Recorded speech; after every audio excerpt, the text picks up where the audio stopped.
मुजफ्फरपुर के मनियारी थाना इलाके के सोनवर्षा मोहम्मदपुर गांव में एक महिला की गला घोटकर हत्या कर दी गई। शव कमरे में बिछावन पर पड़ा मिला। घटना सोमवार देर रात की बताई जा रही है।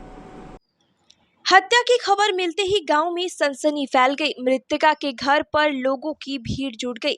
मृत महिला अरविंद सहनी की पत्नी 26 वर्षीय रूबी देवी है।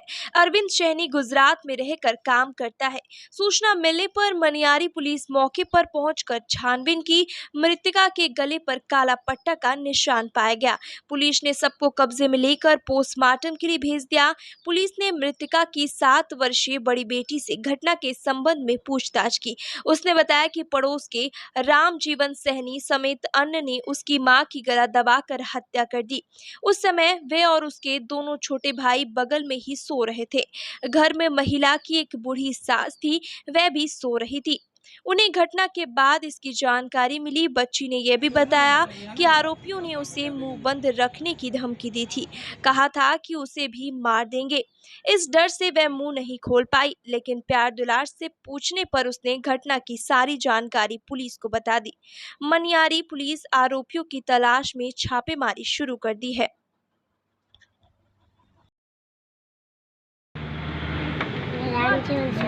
कौन मारा है? फिर से बोला था। रामजीवन सहनी। और कौन मारा है?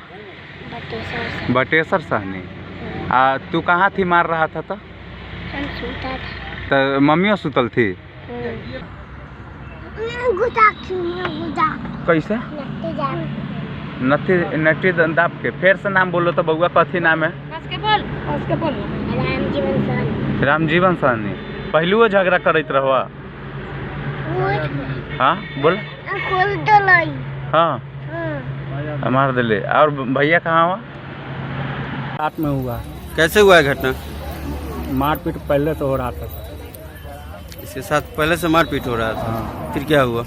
मार दिया रात में। कौन मार दिया? दिनेश्वर सहनी है, रामजीवन सहनी। कहाँ है वो लोग? लगे का। कहाँ का, किस गांव के रहने वाले हैं? मोहम्मदपुर आलम। मोहम्मदपुर आलम का। क्या अरे जाने के लिए कैसे बाबू का मार लाई रे बाप। 2-4 दिन पहले झगड़ा भेल तो हमरा के सरिया बताइए ना। कल तो हमरा बात तो ना भेलक। परसों के बात कैले अलग से आगे हम 10 तारीख के चल अब भाभी का भोजनी बना के लेके अब किसी पापा के भेजिए ना भेजिए, हम अपने अब। कौन है मृतक? कौन है आपकी? कौन लगती है? बेटी है। कहाँ ससुराल था इसका? सोनवर्षा। मुजफ्फरपुर के मीनापुर थाना इलाके में 1,32,000 रुपए लूटकांड की साजिश खुद सीएसपी कर्मी भृगु कुमार ने रची थी, ताकि रुपए को वह हड़प कर जाए और किसी को शक तक न हो। इसके लिए 3 राउंड फायरिंग का भी नाटक किया गया, लेकिन पुलिस के सामने उसकी एक नहीं चली। बताया जा रहा है कि इसको लेकर उसने अपने साथी अभिषेक और सोनू के साथ मिलकर लूट की घटना की साजिश रची। इसके बाद फायरिंग का नाटक किया, जिसमें गोली उसके हेलमेट बाइक की साइलेंसर को छूते हुए निकल गई। इस घटना को अंजाम देने के लिए उसने मुजफ्फरपुर सीतामढ़ी NH 77 व धर्मपुर ईट भट्टा के पास जगह तय किया, लेकिन पुलिस छानबीन में भांडा फूट गया। इसके बाद पुलिस ने सीएसपी कर्मी भृगु कुमार और उसके साथी मोनू को गिरफ्तार कर लिया है। उसके पास से 1,32,000 रुपए और घटना में इस्तेमाल किए गए हथियार पुलिस को बरामद हो गए हैं। उसने पुलिस के समक्ष अपना अपराध स्वीकार कर लिया है। आरोपी भृगु ने बताया था कि वह उमानगर सीएसपी से 1,32,000 रुपए बैग में रखकर अपने घर रामपुर हरी जा रहा था। धर्मपुर ईट भट्टा के निकट 2 बाइक सवार 4 बदमाशों ने उस पर 3 राउंड फायरिंग कर रोक लिया। बदमाश उससे रुपए, चेन और पर्स लूट कर भाग निकले। पुलिस को शुरू से यह घटना संदिग्ध लगा। पीछा कर रहे बदमाशों ने उसे रोकने के लिए उस पर फायरिंग करना और सभी गोलियों से सुरक्षित बच जाना संदेह को मजबूत कर रहा था। पुलिस जब इस बिंदु को ध्यान में रखकर सीएसपी से संचालक से सख्ती से पूछताछ की तो वो ज्यादा देर तक टिक नहीं सका। उसने सच उगल दिया। पुलिस ने उसके पास से रुपए भी बरामद कर लिया। डीएसपी पूर्वी मनोज कुमार पांडे ने कहा है कि लूट का झांसा देकर वह अपने एक पार्टनर के रुपए हड़पने के लिए सीएसपी संचालक ने यह साजिश रची थी। मीनापुर थानांतर्गत धर्मपुर गांव के निकट ईटा भट्टा के पास, धर्मपुर का जो ईटा भट्टा है उसके पास विगत रात्रि एक सीएसपी संचालक के एजेंट के पास से 1,32,000 लूट किए जाने का मामला संज्ञान में आया था। उक्त मामला के संज्ञान में आने के बाद मीनापुर पुलिस के द्वारा इस मामले में त्वरित अनुसंधान करते हुए जब इस कांड के उद्भेदन का प्रयास किया गया, तकनीकी एवं वैज्ञानिक साक्ष्यों के आधार पर इस कांड की हम लोगों ने जब समीक्षा के उद्भेदन का प्रयास किया तो ये पाया कि जिस व्यक्ति से लूट किए जाने का मामला सामने आया था, उसी व्यक्ति के द्वारा ही फायरिंग करते हुए उस पैसे के गबन करने का प्रयास किया गया था। तो जैसा कि मैंने बताया कि जब तकनीकी और वैज्ञानिक साक्ष्यों के आधार पर उक्त व्यक्ति से कड़ाई से पूछताछ की गई तो उन्होंने कन्फेस किया कि उनके द्वारा ही पैसे को गबन करने के उद्देश्य से ये साजिश रची गई थी। तदुपरांत वो कैश जिसके लूट की बात सामने आई थी, वो कैश रिकवर कर लिया गया है। वो हथियार जिसके द्वारा गोली चलाए जाने का मामला संज्ञान में आया था, वो हथियार भी जब्त कर लिया गया है और इस प्रकार इस पूरे मामले का उद्भेदन पुलिस के द्वारा कर लिया गया है। लोगों की गिरफ्तारी करें? 2 व्यक्ति जो इस पूरे घटनाक्रम में जो 2 व्यक्ति शामिल थे, दोनों की गिरफ्तारी हुई है। Total cash with pistol recover कर लिया गया है। पूछताछ में क्या बताया गया, क्यों किया था? जैसा कि मैंने बताया कि ये एजेंट हैं और इनके द्वारा पैसे को हड़पने की नीयत से ये साजिश रची गई थी। आगे हम लोग जो अनुसंधान लगभग हम लोगों ने पूरा कर ही लिया है और आगे जो विधि सम्मत प्रक्रिया है उसका हम लोग अनुपालन करेंगे। मुजफ्फरपुर के काटी थाना क्षेत्र के एक गांव में 15 वर्षीय लड़की से गैंगरेप की घटना सामने आई है। मामला मंगलवार को पुलिस के समक्ष पहुंचा। पीड़ित की मां ने थाने में आवेदन दिया है, जिसमें उन्होंने 2 नामजद समेत 4 युवकों के खिलाफ मामला दर्ज कराया है। पुलिस लड़की से पूछताछ कर आरोपी की तलाश में छापेमारी शुरू कर दी है। पीड़िता के पिता ने बताया कि रात करीब 7:30 बजे वे और उनके घर के सभी सदस्य पड़ोसी की शादी में गए हुए थे। इसी दौरान चारों आरोपी घर में घुस गए। इसके बाद बेटी को नशा खिलाकर बेहोश कर दिया, फिर उसे उठाकर अनजान जगह ले गए, जहां सभी ने मिलकर उसका मुंह बांधकर कमरे में बंद कर दिया। इसके बाद बेटी को धमकी दिया कि तुम्हारे माँ बाप और भाई को गोली मार दूंगा। फिर जबरन उसके मांग में सिंदूर डाल दिया। फिर चारों मिलकर उसके साथ दुष्कर्म किया। विरोध करने पर बेटी के साथ मारपीट और सिर फोड़ दिया गया। धमकी दिया कि दुष्कर्म की बात हल्ला करने पर मां बाप और भाई सभी को गोली मारकर हत्या कर देंगे। पीड़िता की मां ने बताया कि मुख्य आरोपी पहले स्कूल आने जाने के समय बेटी के साथ छेड़खानी भी किया करता था। उसका पड़ोसी में आना जाना लगा रहता था। इस दौरान वह पड़ोसी की बेटी के जरिए फोन पर मेरी बेटी को बात करने का दबाव बनाया करता था। बात नहीं करने पर तेजाब से मारने की धमकी देता था। घटना के बारे में जब पड़ोसी से पूछताछ की गई तो बताया गया कि बेटी को मुख्य आरोपी अपने साथ ले गया है। शिकायत करने पर उसे जान से मार देगा। पीड़िता की मां ने कहा कि अपनी बेटी को वह बेहोशी हालत में मिली। उसके कपड़े जगह जगह से फटे हुए थे, साथ ही उसके सिर से खून निकल रहा था। फिलहाल पुलिस आरोपियों की तलाश में छापेमारी कर रही है। हम भाभी घर में अकेले थे, आया मुँह जात के चक्कर को दिखा के ले गया पकड़। तो कौन अथी किया था? उसको पहचानते हैं जो ले गया था? हाँ। क्या नाम था उसका? दीपक। और कोई था उसके साथ? हाँ, और अथी नहीं चिंता उसका नाम। अच्छा, कहाँ ले गया था ये पता चला? रूम में ताला मार दिया। अच्छा, रूम में ताला मार दिया। किसके रूम में? बगल वाली के रूम में। अच्छा, कै गो था वो? एक रूम था। अच्छा, नहीं वो कै गो से था? दीपक जो था के अकेले था और कोई था? 4 आदमी से था। उसके बाद क्या हुआ? फिर ले गया रूम में बंद करके आधी किया। में आए हैं सर, हम लोग को घर पर माने भवन में पूजा मटकोर था, उसमें हम लोग गए थे। उसका जाने के बाद में लाइन कट गया था। लाइन कटने के बाद में हम लोग, बड़ी बेटी आई, खोजी तो घर में नहीं थी। उसके बाद में हम लोग सब तक खोजे नहीं हुआ तो हम लोग मुखिया पास आए। मुखिया जी बोले तो इसका हल सवेरे होगा। सवेरे आए, मुखिया जी बोले हम बैठिए, 2-4 आदमी को बुलाते हैं, उसको अति करेंगे, इसके ऊपर कड़ाई करेंगे तो अपने खोज के लाएगा। तो इसी में फैसला हुआ। आधा घंटा के बाद में लड़का बोला से जाओ खोज के, आधा घंटा दूसरा घंटे हवाले कर दिया। किस दिन गई थी? किस दिन आई? 9 तारीख काट देंगे, बता देंगे। ऐसे कैसे हटा दीजिएगा? हटाइए, हमारा थोड़ा 8 तारीख। आप आज 8 तारीख को गई थी और 9 को आई थी। उनके पिता ने आवेदन दिया है कि उनके साथ किसी प्रकार का कोई शारीरिक संबंध बना के दीपक कुमार नाम का लड़का और संजीत कुमार, कुल मिला के 4 व्यक्ति का नामजद इन्होंने किया है।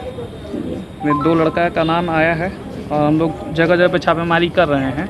एफआईआर दर्ज हो गया है, संज्ञान में पुलिस ले ली है और जो स्तर कार्रवाई है हम लोग कर रहे हैं।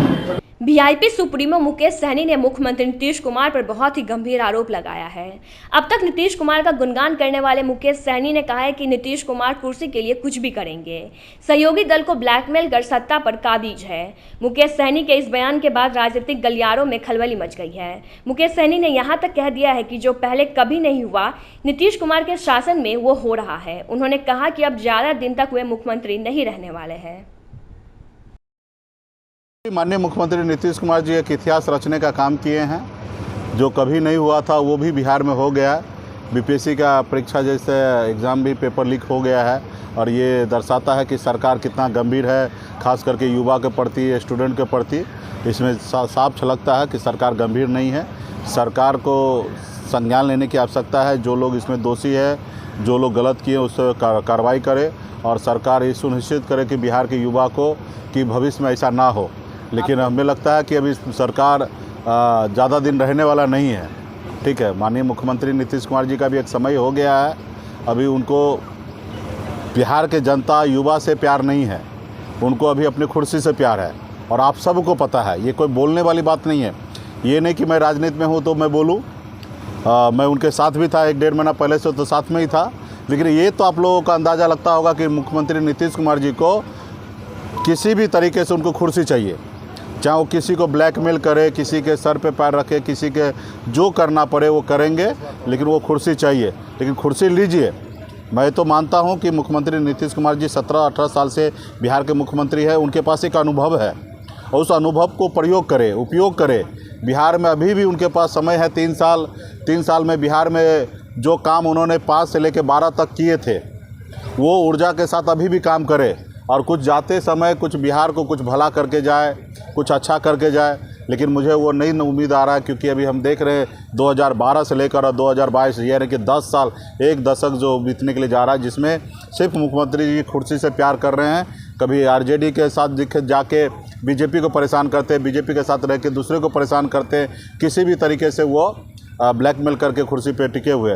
तो मुझे लगता है कि मुख्यमंत्री जी को स्वतः वो कुर्सी छोड़ देना चाहिए या न तो काम करना चाहिए। हम लोग काम करेंगे तो उनको सपोर्ट करेंगे। जैसे हमने कहा ना कि 5 से लेकर 12, 7 साल उन्होंने अच्छा काम किया बिहार में और आज 10 साल से सिर्फ वो कुर्सी पर बैठे हुए हैं, काम नहीं कर रहे। तो उस पर उनको काम करना चाहिए। अब बाकी तो आने वाले समय में आप देखिएगा 2025 में परिवर्तन होगा। जो वो 75 के समय में जो जेपी मूवमेंट में जो आंदोलन में जितने नेता थे, चाहे वो स्वर्गीय रामविलास पासवान जी हो या आदरणीय लालू प्रसाद यादव जी हो या नीतीश कुमार जी हो या सुशील मोदी या मांझी जी हो, सबका रिटायरमेंट का समय 25 लास्ट है। ठीक है, ये सब तो चल रहा है, चलते रहेगा। यही तो फैक्ट्री लगने की बात नहीं चल रहा है, लेकिन मंत्रिमंडल विस्तार होने की बात चल रहा है। युवा को रोजगार देने की बात नहीं हो रहा, लेकिन मंत्रिमंडल विस्तार होने की बात हो रहा है। लोगों को गरीब, जो अपने परिवार को, अपने बूढ़ा माँ बाप को छोड़कर युवा दूसरे प्रदेश में जाके काम कर रहा है, उसको अपने प्रदेश में काम मिले, वो बात नहीं चल रहा। मंत्रिमंडल विस्तार चल रहा है। तो यही सब चीज़ें हैं कि जो हमारे बिहार को पीछे ढकेल रहा है। इसमें वो सब चीज़ तो अपने जगह पे है, वो तो कभी भी होना है, किसी को बताने की क्या आवश्यकता है। मुख्यमंत्री के पास विशेष अधिकार है। जैसे हमको सरकार से बाहर कर दिए, उनके पास विशेष अधिकार है। जो घर मैंने बनाया, जो सरकार मैं बनाया, उस सरकार का मैं मालिक था। हम लोग पार्टनरशिप पे सरकार बनाए, लेकिन आज एक समय आया कि वो हमको बेदखल कर दिए, हमको भगा दिए वहाँ से। लेकिन ये ऑप्शन हमारे पास भी था, लेकिन हम मुख्यमंत्री को भगाए नहीं, हम उनको मुख्यमंत्री बनाए। लेकिन आज वो अपने मंत्रिमंडल से हमको भगा दिए हैं। तो हम लोग संघर्ष करेंगे, लेकिन कुल मिला के उनको बिहार के लिए काम करना चाहिए। मैं तो कहूँगा कि उनका अनुभव जो है वो बिहार को उपयोग में आए। आरजेडी जिला अध्यक्ष रमेश गुप्ता ने कहा कि मुजफ्फरपुर में प्रशासन नाम का कोई चीज नहीं रह गया है। नगर निगम की मनमानी ऐसी हो गई है कि आम आवाम त्राहिमाम कर रहा है। 8-9 महीने से शहर की हालत ऐसी हो गई है कि सड़क पर पैदल चलना मुश्किल है, लेकिन कोई देखने सुनने वाला नहीं है। भगवान के भरोसे लोग जी रहे हैं। कोई मर रहा है तो किसी का हाथ पैर टूट रहा है। राजद नेता का कहना है कि जिला प्रशासन पर से तो लोगों का भरोसा ही उठ गया है। देखिए, ये नगर निगम का जो कार्यकलाप है बहुत खराब है। नगर निगम के कार्यकलाप से, और हमको भी कल पता चला है कि एक लड़का उसमें मोती झील में पानी गड्ढे गड्ढे खन के सब जगह छोड़ दिया गया। बिजली का तार नंगा उसमें गिरा हुआ था, जिसमें सट के वो मर गया लड़का। लेकिन ये नगर निगम का जो कार्यकलाप है इतना खराब है जिसकी कोई इंतहा नहीं। इसके पहले भी हमने जाके उनको ज्ञापन दिलवाने का काम किया, लेकिन नगर आयुक्त किसी का सुनता ही नहीं है। नगर आयुक्त कोई पार्टी के लोगों का, हम लोगों का जैसे लोगों का फ़ोन नहीं उठा पाता। आज जगह जगह सीवरेज के नाम पर, स्मार्ट सिटी के नाम पर मुजफ्फरपुर में हर जगह गड्ढे गड्ढे खन के छोड़ दिए गए। और बरसात का मौसम आ रहा है, कितने साइकिल वाले और कितने दुकानदार, कितने राही, सारे लोग उसमें गिर रहे हैं, उठ रहे हैं और फिर बाहर जा रहे हैं। और नगर निगम कह रहा है कि नहीं हम बढ़िया काम कर रहे हैं, इनका कोई काम धाम नहीं हो रहा है। जहाँ सीवरेज के नाम पर गड्ढे गड्ढे खन के और उसको ढालने का है तत्काल, लेकिन ढाल भी वो सही ढंग से नहीं रहा है। जो ढाला भी है उस रोड को जाकर देखेंगे तो लगेगा कि उसका कंक्रीट ऊपर से बाहर के फेंका जाएगा, ऐसा कंक्रीट है। कहने का मतलब ये स्मार्ट सिटी नहीं बना रहे हैं। आप देखिए बैरिया बस स्टैंड से मुजफ्फरपुर की तरफ आप बढ़ेंगे, जुड़न छपरा के लिए बढ़ेंगे, मेन रोड है। पीडब्ल्यूडी का पहले वो रोड था, आज भी पीडब्ल्यूडी का ही है। दोनों तरफ गड्ढा खन के छोड़ दिया गया। हमको लगता है कि 8-9 महीना से वहाँ रोड बनाया जा रहा है, जो मेन रोड हो, जिससे मेन आने जाने का एक मुख्य मार्ग हो। उस मार्ग में इतना दिन से काम चल रहा है, कहाँ जिला प्रशासन है और कहाँ नगर निगम है, ये कहीं दिखाई नहीं दे रहा है। जिला प्रशासन का इकबाल ख़त्म है। ये सरकार जो है, नीतीश जी की जो सरकार है, सब जगह अराजकता फैला कर रख दिया है। कहीं रोड देखने वाला नहीं है। पहले के ज़माने में भी हम लोग देखते थे, कहीं रोड अगर खना गया तो एक तरफ से उसको नो एंट्री का बोर्ड लगा के काम करके पुनः उसको बंद करके तो चालू किया जाता था। लेकिन आज 9-9 महीना से 7-7 महीना से जो मुख्य मार्ग है शहर का, जहाँ भी, चाहे आप सूतापट्टी देख लीजिए, चाहे आप टावर के बगल में देखिए, या बगल में आप चले जाइए भारत जलपान के जो छोटी सरैया गजवाली जो रोड है, तमाम जगहों पर यही स्थिति बना हुआ है। लेकिन सरकार नाम की चीज़, प्रशासन नाम की चीज़ कहीं नज़र नहीं आ रही है। ये नगर आयुक्त जो है, नगर आयुक्त का काम कम, अब बात बनाने का काम ज़्यादा करता है। ये काम का आदमी नहीं है। इसका कार्यकलाप हम लोग देख रहे हैं। इनके अगेंस्ट में सरकार को भी हम लोगों ने लिखने का काम किया, जहां सरकार का ही इकबाल ख़त्म हो गया, पदाधिकारियों का क्या कहिएगा। इसलिए नगर निगम को सजग करने के लिए हम कहते हैं, राष्ट्रीय जनता दल के अध्यक्ष के नाते सजग हो जाइए, होशियार हो जाइए। और नहीं तो जो भी टैक्स वगैरह जो भी लगा रहे हैं, अलग से जो टैक्स लगा रहे हैं, कहीं आप पानी दे नहीं रहे हैं, कहीं आप सही से रोड नाला नहीं दे रहे हैं और ऊपर से एक्स्ट्रा टैक्स आप बांध रहे हैं, तो जनता जब बौखलाएगी तो हमारा काम क्या है। विरोधी पार्टी के अध्यक्ष होने के नाते इन लोगों को पुनः हम घेरने का काम करेंगे। पहले आपके चैनल के माध्यम से हम उनको इतला कर दे रहे हैं, अगर नहीं संभलेंगे और सही से काम नहीं करेंगे, बरसात के पहले इस सबको दुरुस्त नहीं कराते हैं, तो आने वाले दिनों में राष्ट्रीय जनता दल इनके खिलाफ सड़क पर उतरने का काम करेगी। जनप्रतिनिधि भी इसका जिम्मेदारी लेने को तैयार नहीं है, सब एक दूसरे पर आरोप प्रत्यारोप बिजी है। देखिए, जो नगर निगम का जो काम है, जो हम पेपर के माध्यम से देख रहे हैं, यहाँ तो नगर आयुक्त जो है, इसका जो मेयर का तो कुछ सुनता ही नहीं है। और यहाँ के जो नगर विधायक हैं, हमको लगता है कि उनका भी नहीं सुन रहा है। आप पीछे के जो थे पहले मंत्री, वो तो पूरा नाश करके चले गए, और उसको दुरुस्त करने में सब लोगों को समय लगेगा। लेकिन जिला प्रशासन या नगर आयोग, ये लोग काम करने में फिसडी साबित हो रहा है। इसलिए जनप्रतिनिधि को तो परेशानी होगा ही।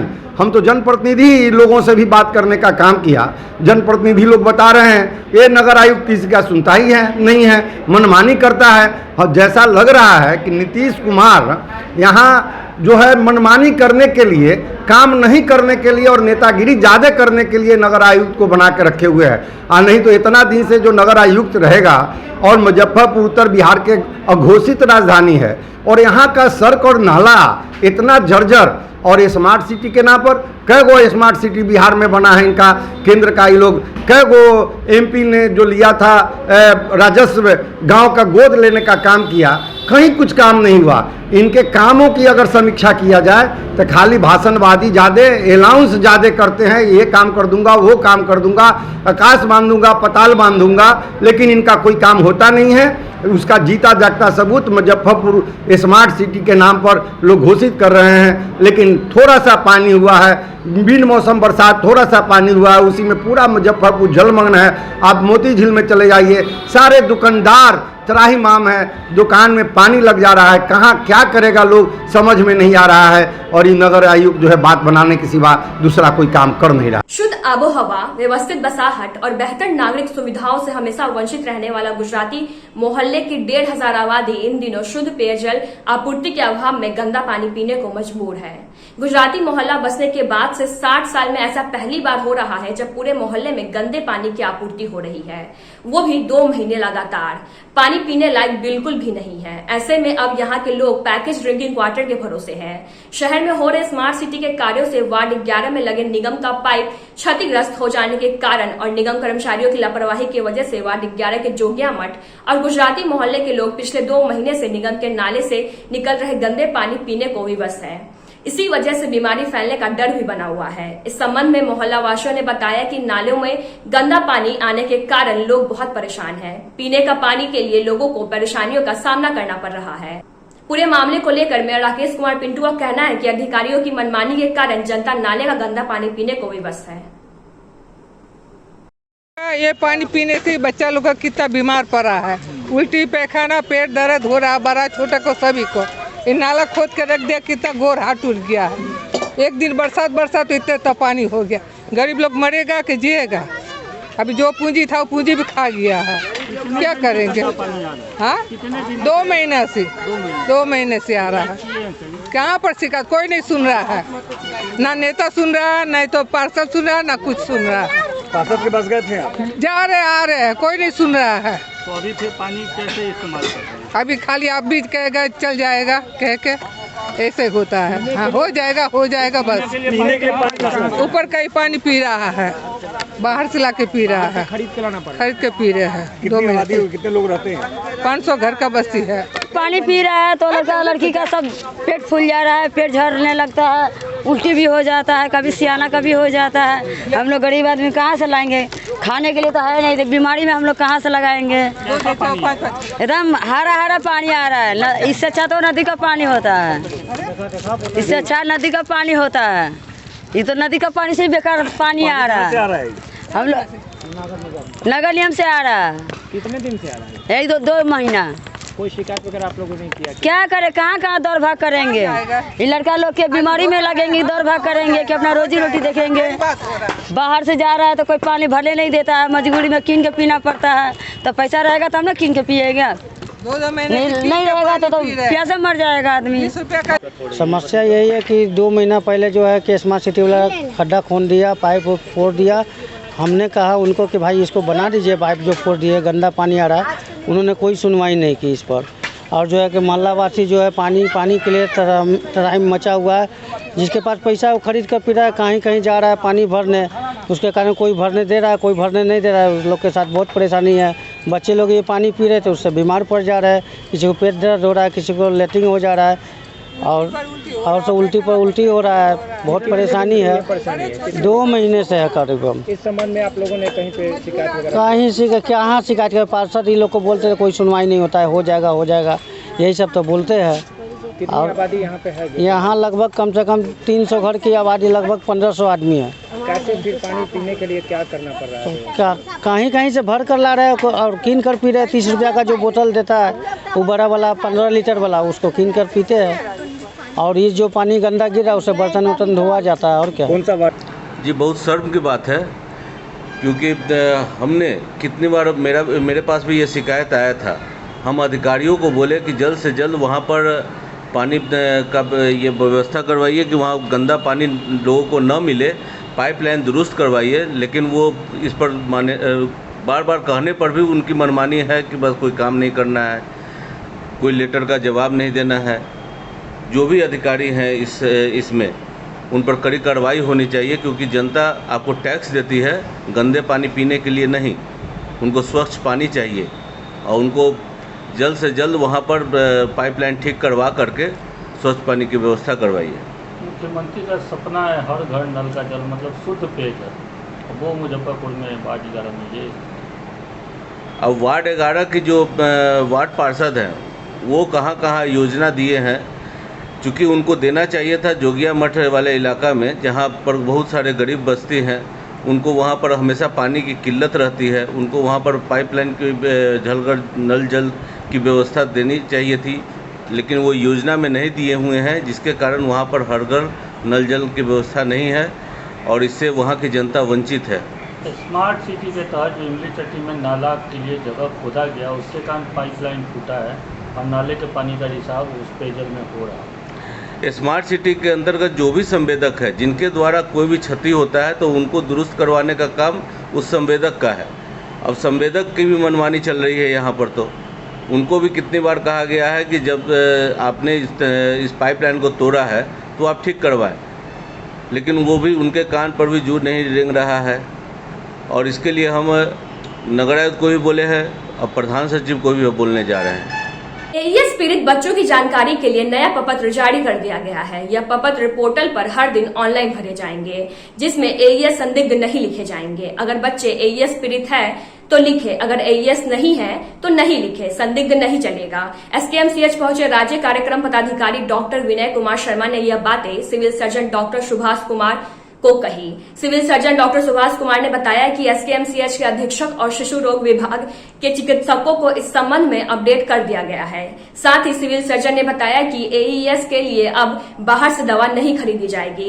इलाज में जितनी भी दवा लगेगी वह अस्पताल प्रबंधक खरीद कर देंगे। उन्होंने कहा कि अगर मरीज के परिजन से दवा खरीद करने की शिकायत आती है तो सख्त कदम उठाए जाएंगे। नहीं, पटना से आए थे डॉक्टर विनय कुमार साहब, वो VBD के स्टेट प्रोग्राम अफसर हैं। उनकी वो कल आए थे, पारू में गए, पारू में उन्होंने निरीक्षण किया, फिर वहाँ से SKMCH आए। SKMCH जिस समय पहुँचे उस समय मैं भी SKMCH पहुँच चुका था। डिप्टी सुपरिटेंडेंट हैं डॉक्टर सहनी और बच्चा वार्ड के वो HOD भी हैं। उनसे बहुत चीज़ों पर बहुत डिस्कशन हुआ। उसमें ये भी हुआ कि कोई महंगी दवाएं, जैसे कुछ एसेंशियल फैटी एसिड्स के सोल्यूशन मार्केट में आ गए हैं, उसके दाम कुछ हैं ज़्यादा, तो ज़्यादा है। तो मैंने सुपरिटेंडेंट को भी उनको भी बताया कि भाई गरीब मरीज उतना नहीं अफोर्ड कर सकते हैं, लेकिन उनको नीड है, आप इंडेंट कीजिए। BMICL जो है सरकार की संस्था जहाँ पर कि सब चीज़ सप्लाई होते हैं, उनके स्टोर पर क्लिक कीजिए, देखिए अगर वो दवा सप्लाई है तो वहाँ से मंगाइए, नहीं है तो आप लोकल इंडेंट कीजिए। 20, 30, 50 फाइल, चूँकि वो बड़ा अस्पताल है, वहीं पर सब हम लोग मिल टिकाए हुए हैं। सब मरीजों को अगर कोई बिगड़ने लगता है तो वहीं भेजते हैं, तो वहाँ के बच्चों को डिस्चार्ज उस समय वो दवा मिले। सुपरिटेंडेंट साहब से राय बन गई कि वो खरीदेंगे और सनी साहब के उपलब्ध कराएंगे, और वो जिसको उचित समझेंगे, वो मेरे डॉक्टर इंचार्ज ट्रीटमेंट है, वो HOD है, उनका कंसेंस कहता है कि नहीं इस गरीब बच्चे को मिलना चाहिए। महंगी दवाई है तो क्या है, इतना सारा सरकार का खर्च हो रहा है, सुपरिटेंडेंट खरीद के देंगे और बच्चे को दिया जाएगा। ऐसा मैंडेट हम लोगों ने वहाँ बना के वहाँ से चले आए। अभी अगर हमारे डॉक्टर ऐसा महसूस करते हैं कि और स्टॉक में दवा नहीं है, तो स्टोर को देखना है, पहले सेंट्रल स्टोर को नेट पर सर्च करना है कि वो BMICL जो है उससे के नेट पर दवा उपलब्ध है तो उसे इंडेंट करके मंगा ले, नहीं है तो थोड़ी थोड़ी मात्रा में ही खरीद करके किसी को सफ़र न करना। मतलब दवाओं के लिए नहीं, हाँ, दिक्कतें थी उसको दूर करने की कोशिश की जाएगी। इसकी सबके बावजूद भी कुछ आधा %, 1% लिखना हो सकता है। हम 100% की गारंटी नहीं देते हैं, प्रयास पूरी तरह जारी है कि सब दवाएं पूरी की जाए। सरकार का बहुत खर्च है इस पर, बस उसको रीओरिएंट करके इफिकेसी उसकी बढ़ाई जाए। उत्तर बिहार बिहार में जनवरी से लेकर अप्रैल तक जिले के सबसे अधिक बच्चों में एईएस की पुष्टि हुई है। जिले के 17 एईएस पीड़ित बच्चों में सबसे अधिक पारू, बंदरा, कुढ़नी और मोतीपुर प्रखंड के बच्चे हैं। वहीं मुजफ्फरपुर, सीतामढ़ी, वैशाली, पूर्वी और पश्चिमी चंपारण और अररिया में कुल 29 बच्चे एईएस से पीड़ित होकर अब तक पीकू में भर्ती हुए हैं, जिसमें 27 बच्चे ठीक होकर घर चले गए हैं, जबकि वैशाली और अररिया के एक बच्चे की मौत एईएस से हुई है। सिविल सर्जन सुभाष कुमार ने बताया कि जिले के 12 प्रखंड से बच्चे एईएस पीड़ित होकर आए हैं, जबकि अभी जिले में किसी भी बच्चे की मौत एईएस से नहीं हुई है। टोटल केस जनवरी से लेके अब तक 29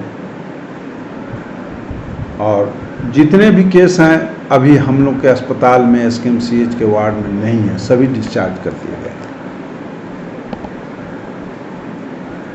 मौसम में जो बदलाव हो रहा है, ऐसे में संभावना जताई जा रही है कि केस बढ़ भी सकते हैं, आ भी सकते हैं। हालांकि स्थिति पूरी तरह से नियंत्रण में है, उसको लेकर स्वास्थ्य विभाग किस तरह का? कुछ भी नहीं होगा। मैं आपको दावे के साथ कहता हूँ, सारे सिस्टम इतने अपडेट कर दिए गए हैं। एईएस और जेई दोनों की पहचान चेहरा एक है, दोनों दो चीज़ है। दोनों को लेकर के जेई को कवर करने के लिए हम लोगों ने मैसिव टीकाकरण अभियान शुरू कर दिया, तो जेई होने की संभावना काफ़ी नगण्य हो गई। और उसको भी अगर एईएस हो जाता है तो एईएस को तो हम कहीं टिकने दे नहीं रहे, हमारे डॉक्टर कहीं टिकने दे नहीं रहे। ये इसका औकात कहाँ है? अब आपका मुजफ्फरपुर जिला एईएस के लिए चाहे चमकी बुखार के नाम से प्रसिद्ध है, चाहे वो बद कभी नाम हुआ हो, बाद में लोगों ने सद नाम से देखा कि भाई यहीं पर इलाज हो जाता है, इसलिए हर तरफ से जिले के मरीज यहाँ आते हैं। आप रिसीव करते हैं, आप इलाज करते हैं, उनको ठीक करते हैं और भेज देते हैं उनके घर, और तो कोई बात नहीं। सर, इस बार एक चीज़ देखने के लिए चाहिए कि जो प्राइवेट वाहन से आएंगे उन्हें पैसे दिए जाएंगे उसके लिए, तो एईएस की पुष्टि होने पे दिए जाएंगे या चमकी पीड़ित किसी भी बच्चे को? अब देखिए, वो बात यहाँ बताना सही नहीं है, मैं दिलवा देता हूँ, जैसे भी दिलवाऊँ। सरकार का बहुत सारा पैसा खर्च है, बस एडमिनिस्ट्रेटर को ठीक से सोचना है कि कहाँ कमजोरी हो जाएगी तो दिक्कत होगा। सही खर्च हो पाते होंगे ऐसी गारंटी मेरे ही माध्यम से खर्च होते हैं। हर जिले में सिविल सर्जन और स्वास्थ्य ये समिति के माध्यम से खर्च होती है, तो कुछ उसमें गलत सही भी खर्च हो जाते होंगे, कम इफिकेसी से भी खर्च हो जाते होंगे, इसकी गारंटी मैं नहीं देता। लेकिन ये अगर सही से अगर 400 रुपये सबको मिल जाते हैं तो इसका एईएस के कन्वीनियंस पर काफ़ी अच्छा असर पड़ेगा। एडमिनिस्ट्रेटर का भी काम है कि वो इसको किस रूप में ले और इसकी इफिकेसी कैसे बढ़ाए। बाकी जी इंटरनल मैनेजमेंट की बात है, सब कोई को पैसा मिलेगा जो लेके जा रहे हैं, कोई गलत लेके जा नहीं रहा।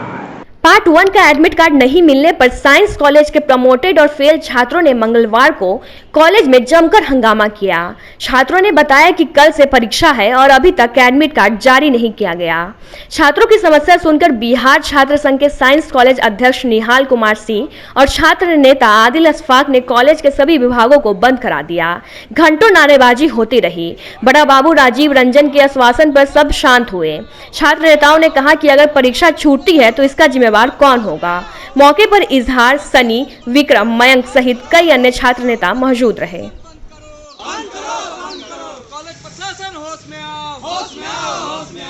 आज हमारे महाविद्यालय में 2020-23 वाले का जो पार्ट 1 का एग्ज़ाम का घोषणा किया गया है, पार्ट 1 का 11 तारीख से होने वाली है। जो भी प्रमोटेड, जो भी फेल के स्टूडेंट है, उनका अभी तक एडमिट कार्ड से अवगत नहीं कराया गया है।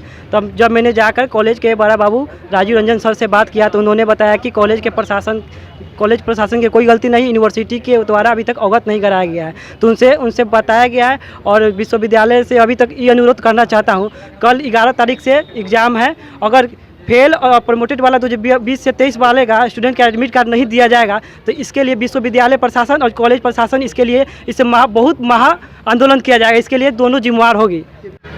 ये प्रदर्शन डॉक्टर भीमराव अंबेडकर विश्वविद्यालय प्रशासन को लेकर किया जा रहा है। आज हम लोगों ने महेश प्रशासन साइंस कॉलेज के महाविद्यालय कैंपस में आकर सभी छात्रों से मुलाकात की। सभी छात्रों का कहना है कि जो लोग प्रमोट किए थे पिछला बार, जो इस बार एग्ज़ाम देने के लिए आए थे, उन लोग का एडमिट कार्ड अभी तक उन लोग के पास नहीं पहुंच पाया है।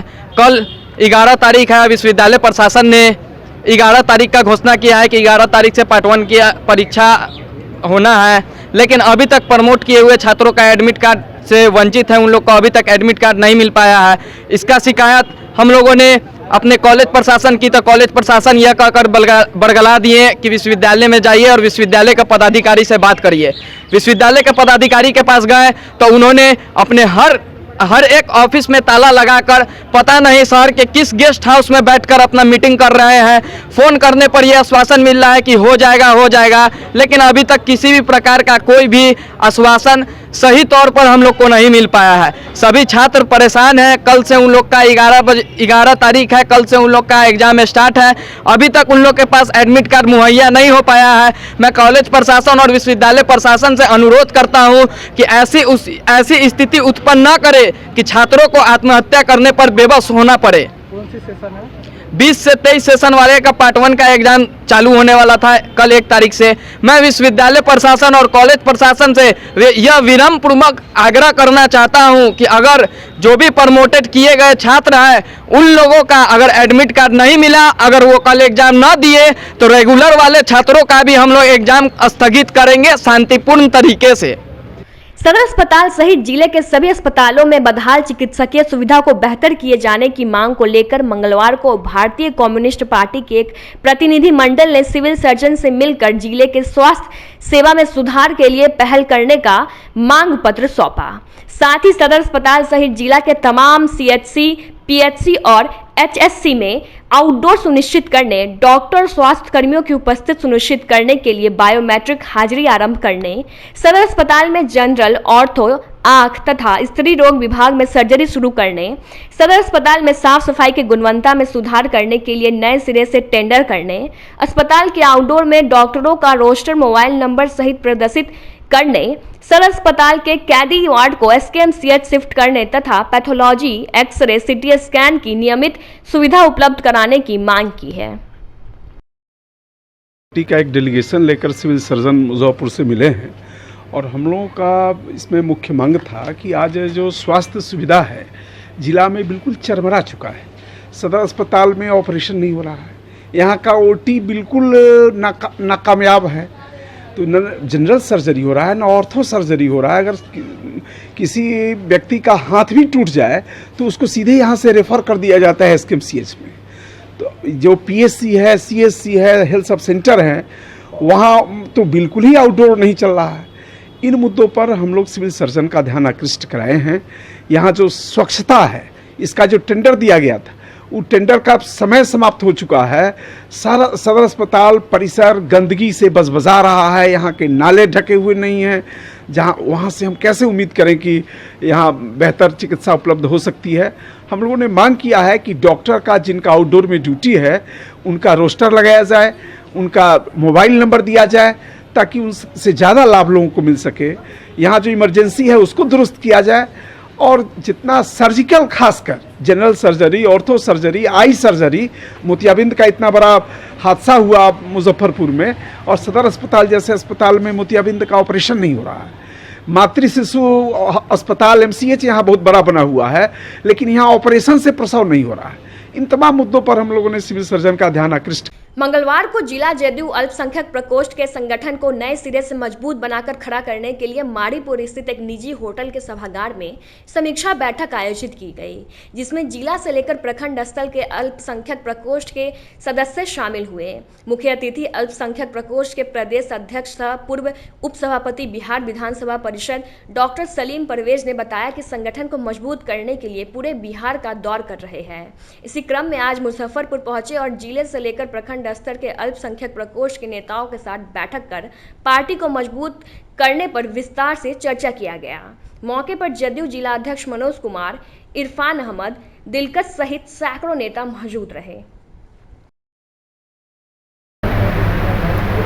मेरा दौरा जो है वो पूरे बिहार का है और उसी क्रम में आज हम मुजफ्फरपुर में हमारे अल्पसंख्यक प्रकोष्ठ का जो संगठन का मैटर है, संगठन के सभी प्रखंड के लोग और फिर हम के जो लोग हैं उन लोगों के साथ बैठक है कि कैसे संगठन मजबूत हो और जिस शख्स ने पूरे ईमानदारी से अपने कार्यकाल में दौरे इक़्तिदार है वो मुसलमानों के हित के बारे में, संकट के हित के बारे में, बुनियादी मसाइल के बारे में सोचा है, उसको हम लोग किस तरह से मजबूत करें आने वाले चुनाव में, इसके लिए हम लोग अपना चिंता माध्यम कर रहे हैं। अच्छा, आपके मुखिया जो पार्टी के हैं वो लाउड स्पीकर के बारे में लेकर एक बयान जो दिए, सिर्फ बिहार में ऐसा कुछ लागू नहीं हुआ, क्या ऐसे ही मुस्लिम समाज को देखने का काम करेंगे आगे भी? उनका एक बयान आया था मीडिया के द्वारा पूछे जाने पर से, लाउड स्पीकर क्या बंद होंगे क्या बिहार में?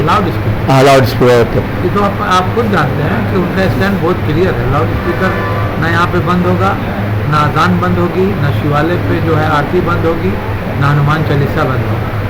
वो सेकुलर आदमी है और हर धर्म को आज़ादी है, संविधान ने आज़ादी दी है कि अपने अपने धर्म का आदर करें और हम सब लोग मिलजुल करके नीतीश कुमार के दौरे इक़्तिदार में सुकून और शांति से। चाणक्य विद्यापीठ सोसाइटी की ओर से बीएमपी 6 स्थित मां दुर्गा मंदिर के मैदान में कल 11 मई को पूजा मटकोर और 12 मई को सामूहिक यज्ञोपवीत संस्कार का आयोजन किया जा रहा है। महासभा के राष्ट्रीय संरक्षक शंभुनाथ चौबे ने बताया कि सनातन समाज के 16 संस्कारों में यज्ञोपवीत संस्कार 10वां संस्कार है। इस संस्कार में जनेऊ के 3 सूत्र होते हैं जो त्रिदेव के प्रतीत होते हैं। इससे बल, ऊर्जा, तेज, आयु, आरोग्य की प्राप्ति होती है, आध्यात्मिक भाव जागृत होता है। वहीं महासभा के अध्यक्ष पंडित विनय पाठक ने बताया कि सनातन धर्मावलंबियों के लिए मात्र ₹1 में यज्ञोपवीत संस्कार का आयोजन चाणक्य विद्यापीठ सोसाइटी के द्वारा हर वर्ष कराया जा रहा है। विगत 2 वर्षों से कोरोना के कारण यह आयोजन नहीं किया जा सका था, जो इस वर्ष फिर से किया जा रहा है। उन्होंने बताया कि इस सामूहिक यज्ञोपवीत संस्कार में नेपाल, भूटान सहित बिहार के अन्य कई जिलों से बड़ुआ का यज्ञोपवीत संस्कार कराया जाएगा। उसी क्रम में चाणक्य विद्यापति सोसाइटी विगत 2 वर्ष अगर कोरोना महामारी काल को काट दिया जाए तो अभी तक हम लोगों ने करीब 2000 बरुओं का यज्ञोपवीत संस्कार कराया है। 2 वर्ष को माइनस कर दिया जाए तो इस बार भी हम लोगों के यहाँ 300 बच्चे का करीब ये रजिस्ट्रेशन हो चुका है। और आपको जान के आश्चर्य होगा कि जिस दिन यज्ञोपवीत संस्कार हमारा होता है उस दिन भी 10, 20, 25 बरुआ पहुँच जाते हैं एट ए टाइम कि हमारा रजिस्ट्रेशन करके हमारा किसी तरह से यज्ञोपवीत करा दिया जाए। तो हम लोगों का उद्देश्य है कि समाज में जो अपनी सनातन संस्कृति है उसको बढ़ाना, उस कार्य को आगे ले चलना, और इसी में हमारी चाणक्य विद्यापति सोसाइटी लगी रहती है। कल दिनांक 11 तारीख को यहाँ पूजा मटकोर और कुमड़म का कार्यक्रम है। परसों यज्ञोपवीत संस्कार है जिसमें बता ही दिए हमारे राष्ट्रीय अध्यक्ष ने आपको बताया कि 350 बरुआ करीब हमारे हो जाते हैं। लक्ष्य हम 500 का रखते हैं, लेकिन जहाँ तक जो पूर्ण सकता है, कोरोना काल में बहुत लोग क्षेत्र विद्रोह हो गए हैं, लेकिन फिर भी 300 से ज़्यादा बरुआ हमारे यहाँ होंगे ही और सबका यज्ञोपवीत संस्कार होगा। अब आपका एक प्रश्न होगा कि यज्ञोपवीत संस्कार में आप किन किन को बुला रहे हैं, प्रश्न कर सकते हैं आप लोग। तो उसमें आप जान लीजिए कि हमारे समाज के जितने भी अगल बगल के, यहाँ तक कि नेपाल के भी और जनकपुर से भी, और जितने साधु हैं, संत हैं, महात्मा हैं, वो सब लोग आके बरुओं को आशीर्वाद देते हैं। जितने भी पटना से मंत्रीगण हैं या दिल्ली के भी मंत्रीगण को हम लोगों ने आमंत्रित किया है, वो लोग भी आएंगे और बरुआ को अपना आशीर्वादन देंगे। देखिए, अभी जो हमारे समाज में भ्रांतियाँ फैली हुई हैं और बहुत लोग यज्ञोपवीत को यज्ञ बना दिया है। लोग यज्ञ तो है ही, 16 संस्कार में एक संस्कार होता ही है और मुख्यतः संस्कार होता है। यज्ञोपवीत सिर्फ एक जाति विशेष के लिए नहीं होता है। हमारे धर्म शास्त्र में हर वो व्यक्ति यज्ञोपवीत धारण कर सकता है जो उसका नियम का पालन करे। नियम का पालन अत्यावश्यक है। यज्ञोपवीत नियम में बांधता है। आप नियम के अनुसार नियम के में कार्य करें, यह यज्ञोपवीत का कार्य है। यज्ञोपवीत में इतना ज़्यादा लोग खर्च करता है, मैंने लोग खेत बेच देते हैं, उधार ले लेते हैं, जमीन मकान गिरवी रख देते हैं। तो हम लोगों ने सोचा कि एक बढ़िया काम किया जाए, सामूहिक विवाह और सामूहिक यज्ञोपवीत। तो इसमें क्या होता है, आपके घर में जो भी व्यंजन आप बनाते हैं यज्ञोपवीत में, जो लोगों को खिलाते हैं, वो सारी व्यंजन हम तैयार करके लोगों को खिलाते हैं निःशुल्क। उनको यज्ञोपवीत संस्कारित करवाते हैं। आचार्य आते हैं, बड़े बड़े संत महंत भी आते हैं, उनके द्वारा भी आशीर्वाद हम लोग दिलवाते हैं ताकि वो संस्कारित हो, आपका पैसा खर्च ना हो। मात्र अगर देखा जाए तो ₹1 में आपका यज्ञोपवीत आप उस ढंग से करते हैं हमारे यहाँ, जिस ढंग से आप अपने घर पे करते हैं, पंडाल लगा के, बड़ी सब भोज भात करा के, बहुत लोगों को बुला के। हमारे यहाँ यज्ञ पवित्र लगभग 10 से 12 हज़ार लोग आते हैं और खाना खाते हैं। ये बहुत बड़ी उपलब्धि होती है। हम लोग हर व्यक्ति से सहयोग लेते हैं, ऐसा नहीं ये सिर्फ ब्राह्मण दे दें, भूमिहार दे दें, राजपूत दे दें, नहीं, हम हर व्यक्ति से चंदा लेते हैं जो सनातन धर्म को मानता है, या इसमें विश्वास रखता है। सबसे मैं 1 रुपया लूँ, 1000 लूँ, लेकिन लेता मैं सबसे हूँ। सबकी सहभागिता रहती है, क्या ये हमारा सनातन धर्म सबको लेकर चलता है और सबका कार्य हम लोग संपादित करवाना चाहते हैं। कौन बरुआ। और अभी होता क्या, जैसे कि हमारे संरक्षक महोदय शंभुनाथ चौबे जी ने बताया कि जिस दिन यज्ञ पवित्र होता है उस दिन भी 10, 12, 15, 20 आ जाते हैं, तो भाई मजबूरी में जब आ गए तो फिर वापस नहीं जाना चाहिए। उनके भी लिए हम लोग एक्स्ट्रा व्यवस्था रखते हैं और उनका भी यज्ञ पवित्र हम लोग करवाते हैं। जगत जननी माता सीता की जयंती पर मंगलवार को शहीद भगवान लाल पुस्तकालय भवन में स्वर्णिम कला केंद्र की ओर से सीता नवमी पर प्रभु श्री राम और माता सीता की पूजा अर्चना की गई। नागरिक मोर्चा के महासचिव मोहन प्रसाद सिन्हा ने बताया कि माता लक्ष्मी स्वरूप सीता के रूप में जगत के दुखों का संहार करने, अकाल भय और शोक को नाश करने के लिए आज के दिन प्रकट हुई। मानव समुदाय सहित सभी जीवों के कल्याण के लिए बिहार के मिथिला की धरती पर लक्ष्मी जी ने माता सीता के रूप में वैशाख मास के शुक्ल पक्ष की नौमी तिथि को अवतार लिया, इसलिए इस दिन को सीता नवमी भी कहते हैं। मौके पर केंद्र की संस्थापिका अध्यक्ष उषा किरण श्रीवास्तव, अधिवक्ता मुन्नी चौधरी, डॉक्टर जगदीश शर्मा सहित कई लोग मौजूद रहे। बहुत ही ऐतिहासिक और महान दिन है भारत के इतिहास के लिए। आज ही के दिन जगत जननी माता सीता धरती पर प्रकट हुई थी, अवतार ली थी, और माता पृथ्वी के लिए सर्वोपरि है। बिना माता का सब कुछ अधूरा है। सृष्टि का पालन करता माता ही है। माता के बिना सृष्टि नहीं चल सकता। इसलिए आज भारत माता और सीता माता को समस्त मानव समाज नमन कर रहा है। आज हम सीता जयंती और सीता नवमी पर माता सीता से प्रार्थना करें कि हे माते, भारत फिर विश्व गुरु हो, भारत सोने का चिड़िया हो, संपूर्ण मानव सुखी और स्वस्थ हो और संपूर्ण पृथ्वी से कोरोना मुक्त मानव समाज हो।